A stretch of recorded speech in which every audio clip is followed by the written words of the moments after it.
گورنمنٹ پرائمری سکول کوگا نمبر 3 د تعلیمی سیمینار او تقسیم انعاماتو په سلسله کې د یو تقریب تابع کړی و. د تقریب مشره میلمنه د تحصیل مندن اسسټنټ کمشنره میډم مریم بختاور و.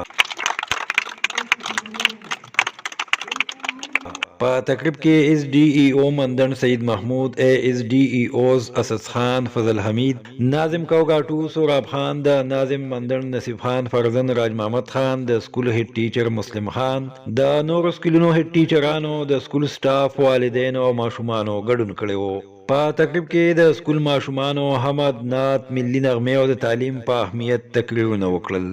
بڑا دشمن بنا پھرتا ہے جو بچوں سے لڑتا ہے، پتا کیا پوچھتا ہے وہ کتابوں میں ملوں گا میں، دیکھ کولی جانان میں تد زرد رمان میں بس دنوں ایمان میں تو زماد سترگو تور تو زماد زڑا اقرار. بڑا دشمن بنا پھرتا ہے جو بچوں سے لڑتا ہے. تقریب ته د خطاب په وخت مشر میلمنې میډم مریم بختاور وویل چې د تعلیم په اهمیت تعلیمي سیمینار منعقد کولو باندې هیډ ټیچر جی پی ایس کوگا نمبر 3 مسلم خان او ټول سټاف د داد لایق دی. هغوی وویل چې د استاد پیشه مقدسه پیشه ده او که زه اسسټنټ کمشنر نه وي نو خامخا به د درس و تدریس د شعبې سره وابسته وم. هغوی په والدینو غږ وکړو چې خپل بچي او بچیانې په سکولونو کې داخل کړي چې تعلیم وکړي او د معاشرې ښه وګړي جوړ شي. مہد سے لہد تک علم حاصل کرو. اس میں ایک چیز، ایک بڑی چھوٹی سی مثال میں دیتی ہوں یہاں پر. آپ کے پرنسپل صاحب نے آتے ہی اپنی اسپیچ کا آغاز جو ہے وہ اس بات سے کیا تھا کہ ایک بچہ ان کو اسکول میں آتے ہی ویلکم کرتا ہے اور پوچھتا ہے سر واٹ از یور نیم اینڈ ہاؤ آر یو. یہ ایک چھوٹا سا جملہ یا ایک بچے کا چھوٹا سا جسچر جو ہے وہ ان کے لیے موٹیویشن کا باعث بنا ہے، اور وہ جو چنگاری ان کے دل میں اس وقت بھڑکی ہے اور وہ یہاں تک جو ہے میں اس ایونٹ کو شعلہ کہوں گی، شعلہ تک لے کر آئی ہے یہ موٹیویشن جو ہے. تو بس یہ موٹیویشن ہی چاہیے جو ہم نے پیرنٹس کو یا بچوں کو دینی ہے، اور وہ بچوں سے ہمیں مل سکتی ہے اور ہم سے بچوں کو مل سکتی ہے. اس چیز کے لیے میں اپنی زندگی سے مثال دیتی ہوں. میری والدہ نے آج تک کوئی بھی ایسا پروگرام جو یہ جس طرح آج آپ لوگ شامل ہوئے ہیں، سب پیرنٹس ہیں یا بڑے بہن بھائی ہیں، میری والدہ نے آج تک کوئی پروگرام میرے اسکول کا مس نہیں کیا. اسی طرح سے ان کے بعد میں نے اپنے جو میرے چھوٹے بہن بھائی ہیں ان کا کوئی پروگرام مس نہیں کیا. حتیٰ کہ ابھی تک میری والدہ، میری جو سب سے چھوٹی بہن ہے، اس کی جب بھی امتحان ہوتے ہیں وہ ساتھ جاتی ہیں. تو یہ انٹرسٹ ہے، یہ دلچسپی ہے والدین کی جو رکھنی چاہیے بچوں کی تعلیم کے لیے. اور ضروری نہیں ہے کہ وہ جب میٹرک میں پہنچیں یا وہ بڑی کسی کلاس میں پہنچیں ہم تبھی یہ کام شروع کریں. یہ وقت ہے، یہ بیج جو ابھی بویا ہے، یعنی یہ جو پنیریاں ابھی ہم نے لگائی ہیں پلانٹیشن ڈرائیو میں، یا یہ بچے جو ہیں ابھی جس طرح اسکول آ رہے ہیں، یہ اصل میں بیج بویا جا رہا ہے.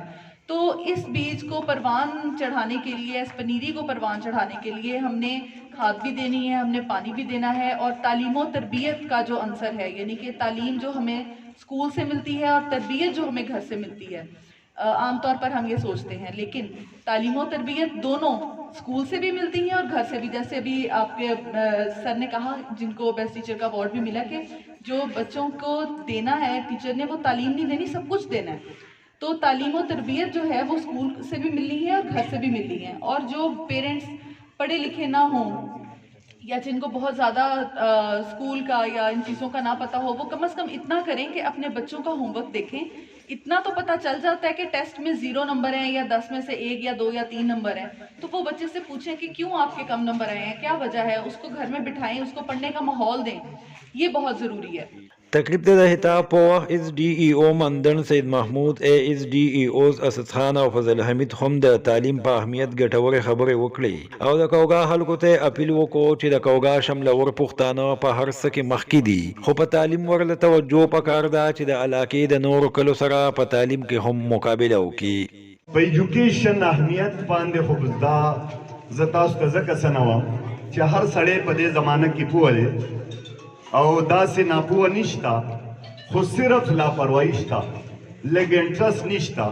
نور پوهېږو ټول چې یاره تعلیم څومره ضروري دی، خاص کر د جینکو په تعلیم باندې چې تمن فوکس نه کو حقیقت کې تعلیم پکار دی. ضروری نه ده چې نوکری دی وشي، ضروری نه ده چې ته افسر شي. د تعلیم کومه مختلف ډیفینیشنز وکونو هغه مونږ د احاطه نشو کولای. او صرف یو د ډیفینیشن کومه د حضرت امام غزالی رحمت الله علیه فرمایي چې تعلیم چې کوم دی هغه د ماشوم هغه همگیر نشنما ده چې په هغه کې هغه شعور را پیدا کی چې هغه د حق او د باطل په منځ کې فرق وپیژني، د دروغ او د رښتیاو په منځ کې فرق وپیژني، د صحیح او د غلط په منځ کې فرق وپیژني او په معاشره باندې بوج نشي بلکې خپل بوج په خپل پوګه باندې والی نو دا تعلیم دی. امام غزالی سے دا فرمایي د دې ماشومانو د دې مشرانو او د استادانو صاحبانو مشترکه کوشش شي نو د هغې نه به دا سکول جوړېږي. او د ماشومانو په تعلیم او تربیت کې د والدین کردار چې دی نو هغه ډېر زیات اهم دی. تعلیمی سیمینار ته د خطاب په وخت ناظم کوګاټو سوراب خان ووی چې خپلو ماشومانو له ځمکې او پټي مه اخلئ بلکې د هغوی د تعلیم او تربیت دپاره ځمکې خرڅې کړئ او تعلیم پرې وکړئ. مونږ ستاسو د کوګاوالو خپلو بچو سره دا شوق نشته چې بدیل مونږ تعلیم وکړو او د دې باندې مونږ دا تعلیم یو حد ته ورسو. زما په سیده ساده الفاظو کې د کوګا ټولو خلکو ته دا درخواست دی چې د تعلیم په باره کې خپلو بچیانو له توجه ورکړئ. زما خپله دا خواست دی کوګاوالو ته چې که تاسو خپلو بچیانو له ځمکې اخلئ یا جایدادونه ونه اخلئ نو په ځای د هغې دی له یو کنال او دوه کنال ځمکې خرڅ کړئ او په دې بچو باندې ولګوئ. دا بچي به چې دی نو د راروان وخت لپاره سرمایه زه ګورو تاسو له یو مثال درکوم. د سکول هډ ماسټر مسلم خان د راغلي میلمنو شکریا ادا کړه او وی چې زما په دې سکول کې ډېرې لږې ورځې وشوې. انشاءالله په داسې رنګه پروګرامونو سره به د سکول د علاقې بهترین سکول ګرځوم. میڈم 1/11 کو میں نے اس اسکول میں چارج لیا ہے. اس بچوں میں دلچسپی ہے ماشاءاللہ. ہمارا سٹاف بھی بہت ہمارا سٹاف قابل بھی ہے، ان میں ٹیلنٹ بھی ہے اور یہ بچے بہت محنتی اور قابل ہے اور ہمارے سٹاف بھی ویل کوالیفائڈ ہے. قابل قدر چیف گیسٹ، بچوں میں تعلیم کا جذبہ ہے، اس کو اجاگر کرنے کے لیے سخت محنت کی ضرورت ہے لیکن اس محنت میں والدین کی کردار بہت اہم ہے. میں نے تقریباً 60-70 والدین کو اس سیمینار میں مدعو کیا ہے لیکن بدقسمتی سے ہمارا یہی حال ہے کہ والدین اس بات پہ بہت توجہ نہیں دے رہے، اپنے بچوں پہ توجہ نہیں دے رہے. والدین کی کمی ہے، والدین کی کمی ہے. اور اگر والدین اپنے بچوں سے ادھر سے بچے جائے تو شام کے وقت یا صبح ناشتے کے وقت ان سے پوچھے کہ بیٹا یا بیٹی اسکول میں کیا ہو رہا ہے، آپ کو ہوم ورک حوالہ کیا گیا ہے، آپ کے پاس پینسل ہے، آپ کے پاس قلم ہے.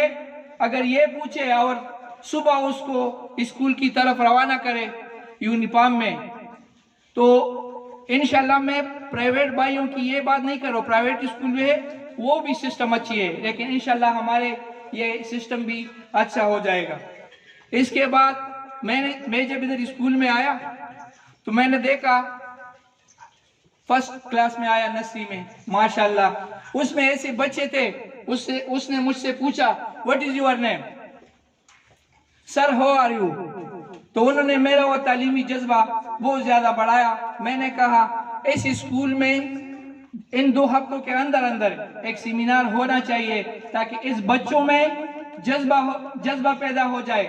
ان کی محنت کی انہوں نے ہمارے سٹاف والوں نے ان سے میرے آنے سے پہلے ایگزام لیا تھا تو میں نے کہا ان 1st 2nd 3rd بچوں کو ہم پرائز دیں تو یہ اس میں جذبہ ہو جائے گا. آنے والے کلاس آنے والے سیشن میں یہ اور بھرپور کوشش کریں گے. په تقریب کې اول دویم او دریم پوزیشن ترلاسه کوونکو ماشومانو کې راغلو میلمنو ټرافی او انعامات تقسیم کړل او د سکول استاد شهزاد خان ته د بیسټ ټیچر ایوارډ ورکړی شو. راغلي مشرانو د ونو بوټو د اهمیت اجاگر کولو په غرض په سکول کې فلدار او پولدار بوټي هم نال کړل.